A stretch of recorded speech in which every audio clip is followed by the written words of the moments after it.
y a Joyeuse en Ardèche et il y a Joyeux ici dans le département de l'Ain, dans la Dombe. Moi j'aime bien ces noms de villages. Tout de suite, la bonne humeur est au rendez-vous. Allez, top générique.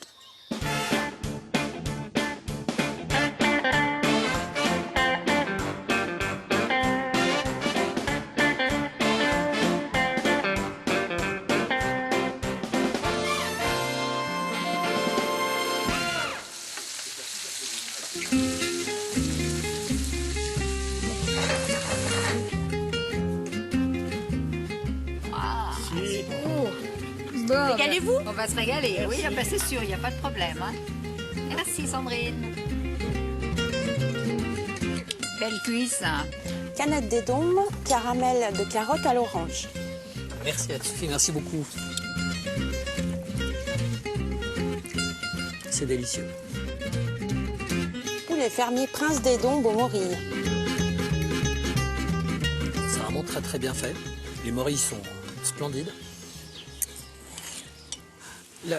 La maison est très influencée par le chef. Ce qu'il y a d'intéressant, c'est qu'en fait, il est pas dombiste, il est même pas originaire de l'Ain, et qu'il est arrivé avec tout son passé, toute sa culture qui lui a été donnée par de multiples déplacements dans différents points de France et même parfois hors de France. Et il a réussi à adapter la cuisine régionale. Certains, quand ils arrivent, ont tendance à snober un petit peu ce qui peut exister au plan local. Ça n'a pas été son cas. Bonjour.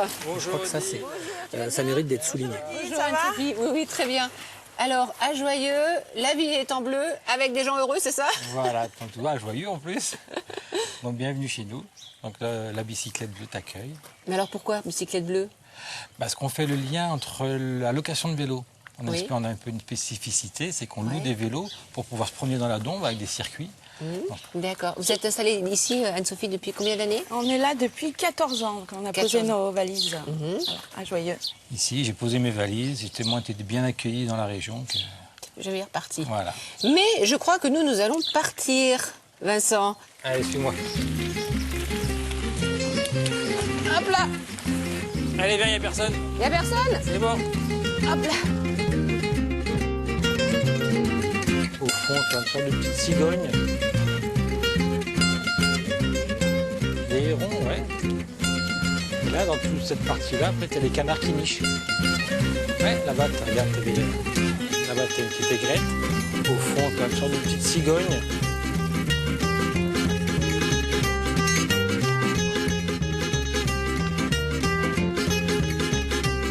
Il aime bien tout ça.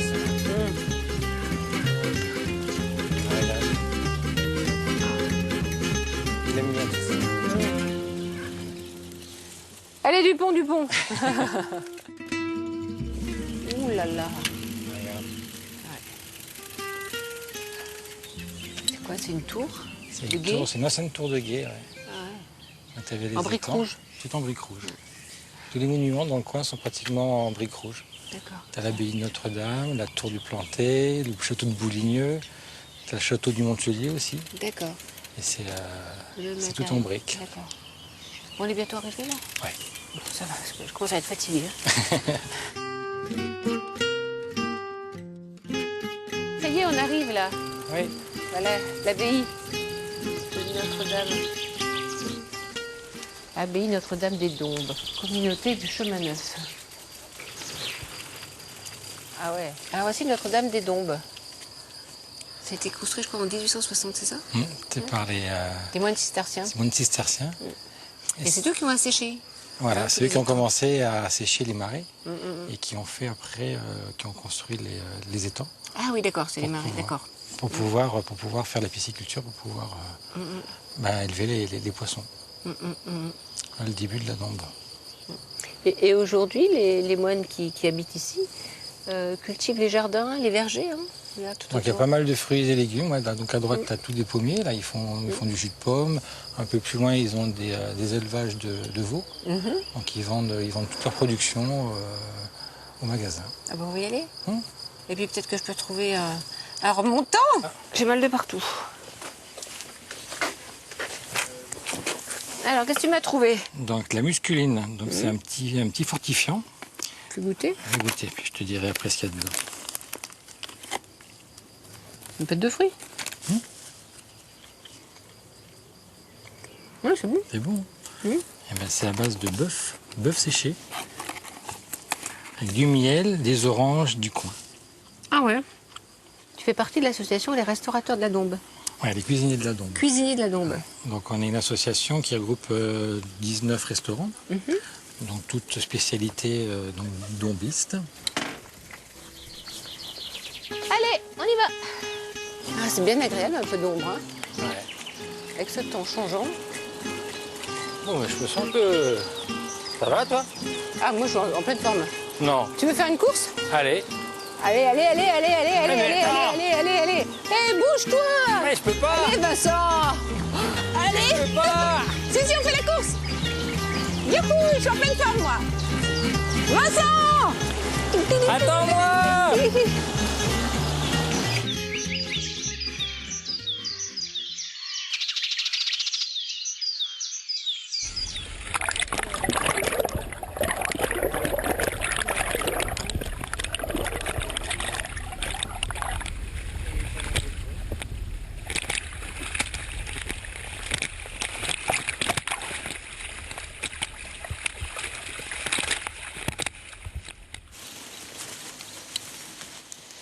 Bonjour. Bonjour Vincent, bonjour. Bonjour Eric. Donc tu vois Odile, regarde-moi ça.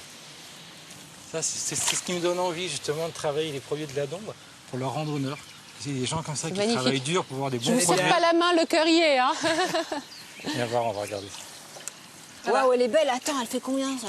Elle est énorme. Ça c'est des géniteurs, des reproducteurs qu'on Ouais. met dans les temps Ouais. et qui vont nous faire des petits alevins pour l'année prochaine. D'accord. Voilà, ça c'est un mâle. T'as vu les bêtes?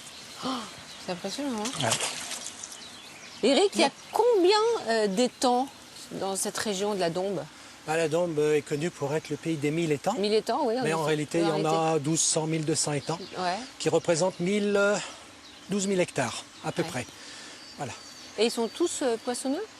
Pratiquement tous sont exploités pour la pisciculture d'une part, pour la chasse aussi, c'est un mix entre les deux. Et puis pour la pisciculture, ben, comme tu vois, c'est un milieu exceptionnel, une biodiversité géniale.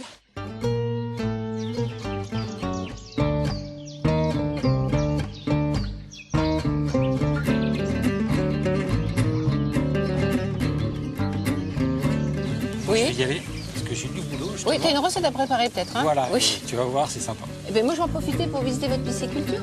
Eh bien, je vous emmène, allons-y. Ah ouais, volontiers, volontiers.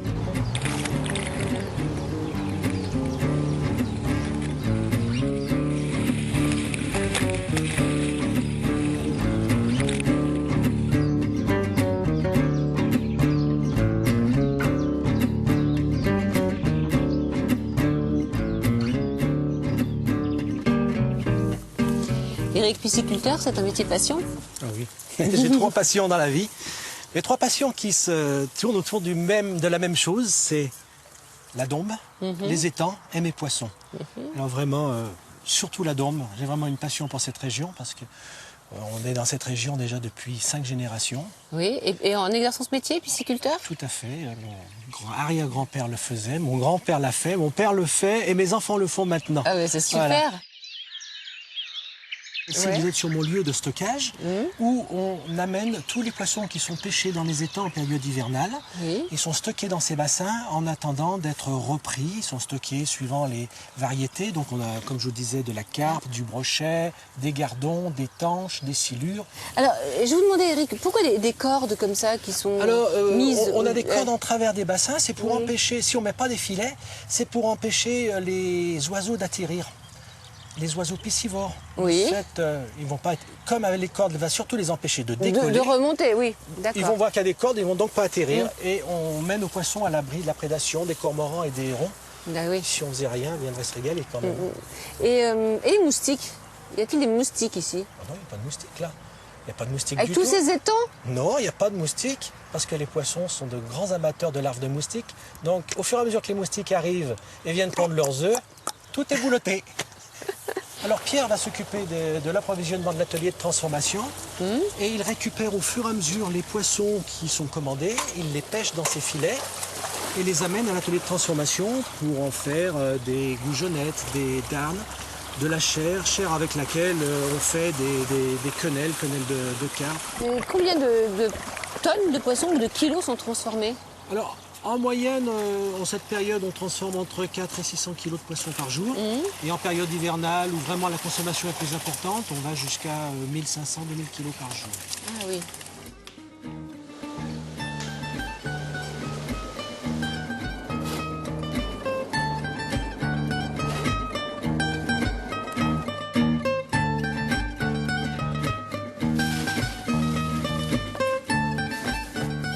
Alors un conseil, si on veut faire du vélo, il faut d'abord partir, faire du vélo et puis après déjeuner. Ou alors on commence par le déjeuner et l'après-midi on pédale. Je pense qu'il est plus raisonnable de commencer par le vélo pour après profiter du repas. Parce que voilà, on mange beaucoup. Oui, mais il y a des gens qui font ça, non? Il y a des gens qui décident de partir l'après-midi, mais plus sur le tard, on va dire. Voilà. Et puis après, ils partent jamais. Souvent, ils restent là. Ils restent oui. là, moi, je crois. Oh, yeah. La visite. C'est Fabrice, ça, non? Oui, Fabrice l'a crié, il nous apporte des grenouilles. Tu vois?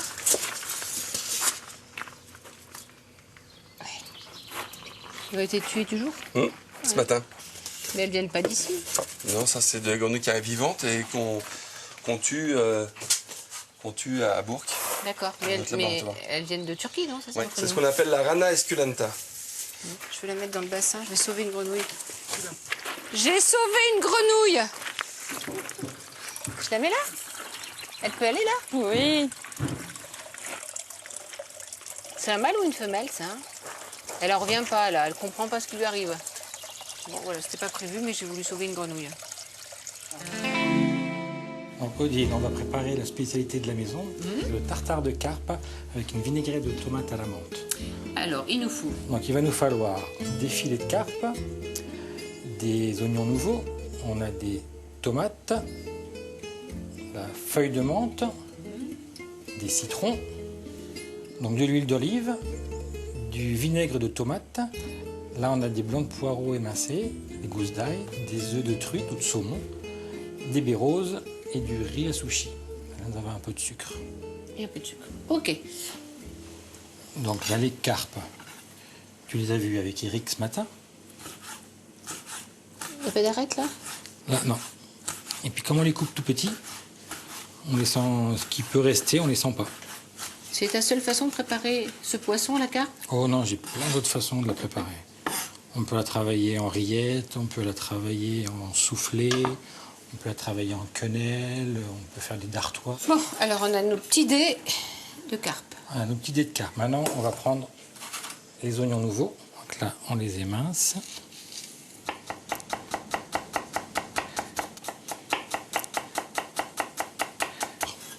Et puis le craquant, c'est bien. Ensuite, Donc il nous faut des petites baies roses. entière. Oui, entière. Une petite cuillère. Voilà, 2 cuillères à soupe de jus de citron. Vas-y, vas-y. L'huile d'olive. Combien d'œufs? On va saler, poivrer. Et ça, tu le laisses au frigo. On va dire minimum 1 heure et demie, pour que le citron puisse commencer un peu à cuire la carpe. Sous le tartare de carpe, je vais faire une petite galette de riz à sushi. Là, il est bien rincé, il est bien égoutté. Et là, moi, je vais le cuire dans l'autocuiseur. Ça n'a rien à voir avec le riz de risotto, pour le risotto. Non. Toi, t'es un chef très zen, hein? T'as jamais un mot plus haut que l'autre, t'es toujours comme ça. C'est vrai que je m'énerve pas souvent, mais quand je m'énerve, Ah oui. faut pas rester devant. C'est une recette à petits cubes. On coupe tout en petits cubes. Donc là, on a nos morceaux de tomates. Oui. Après, je te laisse rajouter. Un jus de citron. Voilà. Une feuille de menthe. Quel parfum, la menthe. Ouais. D'accord. Donc on va rajouter notre vinaigre de tomate ou de framboise si vous n'avez pas trouvé de vinaigrette de tomate. On va rajouter du sucre. On fait juste dissoudre le sucre. Donc ça va prendre 15 secondes. Ensuite, je verse. Donc tu verses le vinaigre sur le riz. Faut bien mélanger comme ça? Ouais. Maintenant on va le verser sur sur la plaque. Et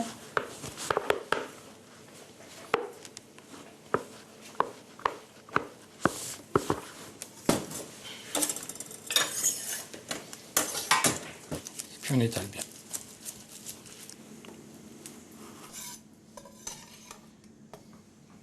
On a une clientèle très lyonnaise. Ouais. On est vraiment pas loin de Lyon, on est une 30aine de kilomètres de Lyon. Donc, le riz. Après, la Le carpe. riz, on a la carpe. On va mettre un peu de ce côté-là.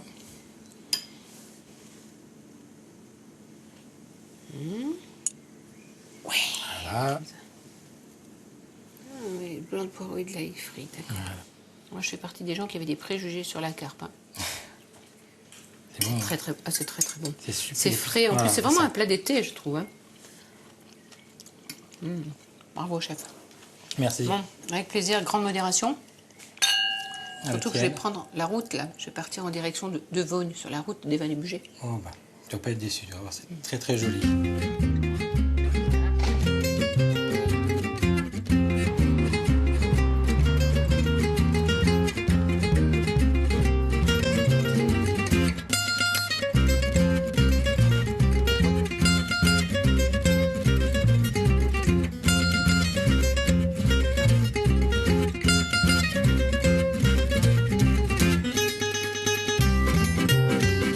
Alors, Yannick, ici, on se trouve sur le terroir de Manicle. Oui, Manicle, c'est un des 4 crus du vignoble du Bugey. Alors, qui sont le Cerdon, qui est quand même assez connu, le Montagneux, qui est connu sur la région lyonnaise, Manicle, et puis le plus petit, la Roussette de Virieux, qui représente un petit hectare. Et les vins de Bugey s'étendent sur combien d'hectares, justement? Le vignoble du Bugey, c'est un tout petit vignoble très confidentiel. Il y a 500 hectares en tout, enfin à peine 500 hectares. Mais ce qui fait son originalité, c'est la variété de ses vins. On a beaucoup de cépages, on a des blancs, on a des rosés, des rouges, on a des vins pétillants. Et puis on a le Cerdon en méthode ancestrale. D'accord. Alors, le terrain, quel est-il là, ici? La spécificité, c'est la falaise qu'on a devant nous là. Oui. C'est une falaise calcaire dont les éboulis depuis des millénaires ont fait le sol, ont fait ce sol très caillouteux. Et donc qui va très très bien pour faire mûrir les raisins. Vous êtes combien de vignerons à faire du Manicle? On n'est plus que 3 vignerons aujourd'hui. Manicle représentant 8 hectares, nous on en a à peu près 6. La spécificité du Manicle, c'est l'élevage en fût. Les vins du Bugey classiquement sont plutôt élevés en cuve, mais Bien le sûr. Manicle non, il est élevé en fût sur lit. Oui. Et on fait ce qu'on appelle un bâtonnage régulièrement, c'est-à-dire qu'on remet les lits, c'est-à-dire les levures du vin en suspension dans le vin pour nourrir le vin. Et est-ce que les Manicles sont des vins de garde? Ce sont des vins qui vont se conserver au moins 5 ans, mais souvent jusqu'à 10 ans.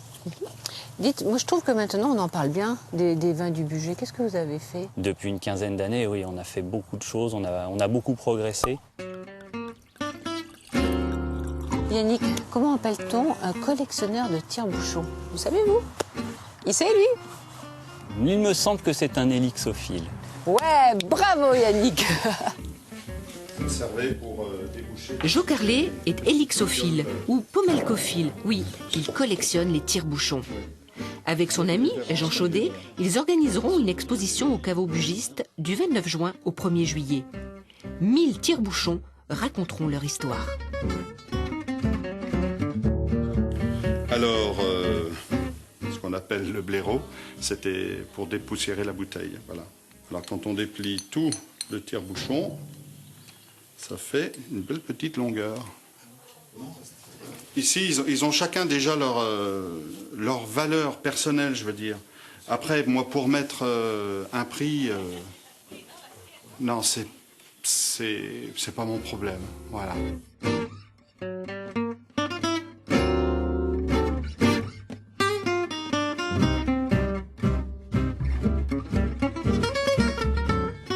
Pour aimer le tire-bouchon, il faut déjà aimer le monde viticole. Il faut aimer déguster les vins de France.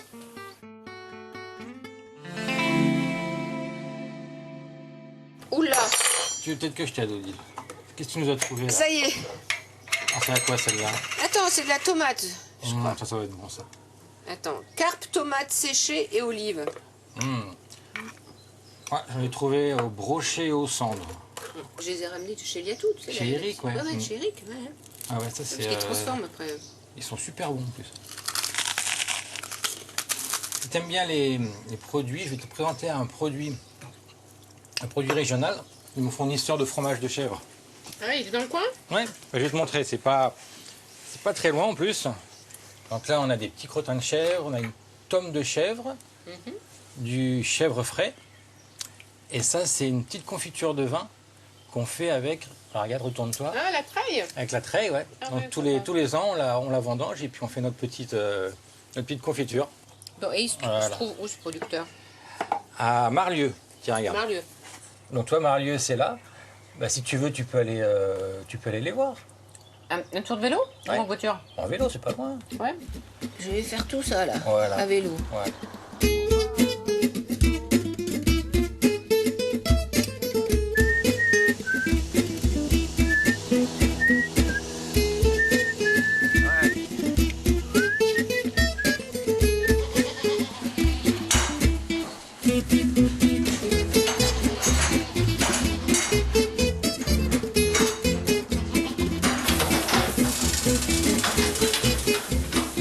Michel, vous n'auriez pas pu faire un autre métier qu'agriculteur?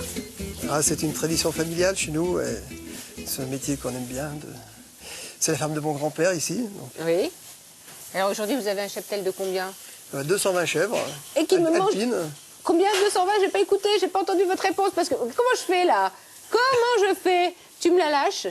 Allez, allez. Elle va manger le micro, elle va manger tout. Vous les nourrissez pas, mon chef? C'est pas possible, regarde. Si, mais elles sont très affectueuses. Donc, Ouais. Et puis après, qu'est-ce que vous faites de leur lait? Vous le transformez sur l'exploitation en fromage? Ou vous les amenez à une coopérative? Comment vous faites? on transforme à peu près la moitié de la production de lait en fromage sur exploitation. Oui. Et l'autre partie est livrée à une laiterie. D'accord. Et vous avez ici le bouc? Dans ces deux lots-là, il n'y a pas de bouc. D'accord. Et par contre, dans les deux autres lots, là-bas, il y a les boucs. Ah ben ça y est. Et ben voilà. La saison naturelle des saillies, c'est l'automne. Oui, mais je vais plus avoir d'écharpe. Tu peux me la laisser, s'il te plaît? Voilà. Hop, suffit. Les chèvres, j'ai dit, suffit. Et bonjour Didier. Bonjour. Alors qu'est-ce que vous faites là? Ah ben là, pour le moment, j'ai fini là. Ah, mais j'arrive trop tard. Voilà, trop tard pour aujourd'hui. Bon. Mais vous avez fini, vous allez laisser comme ça au plan? Jusqu'à ce soir, oui.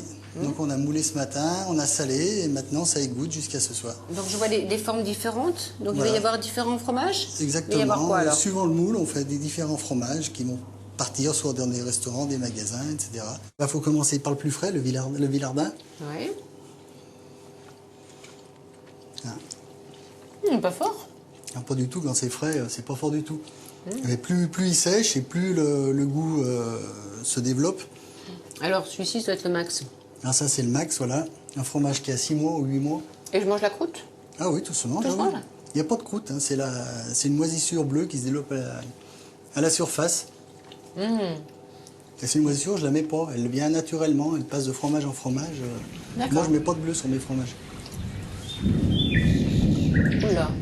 T'as vu comme ça se Ah oui. là? Merci pour cette visite, cette dégustation.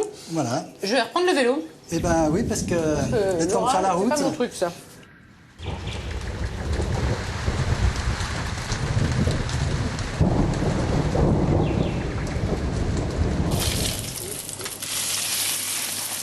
Ouh là, Vincent, je suis flagada. Moi, je manque d'entraînement. Hein. Ah bah regarde, je t'ai préparé C'est pas mon truc. un petit remontant. Tu vas me dire des nouvelles. On dirait du pain perdu. Eh oui. C'est pas trop chaud là, ça va? Je vais pas me brûler? C'est un peu chaud. C'est bon.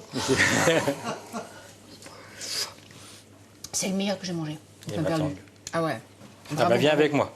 Je vais t'annoncer une petite nouvelle et te montrer des amis à moi D'accord. qui sont venus spécialement pour toi.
France 3, Rhône-Alpes, Auvergne et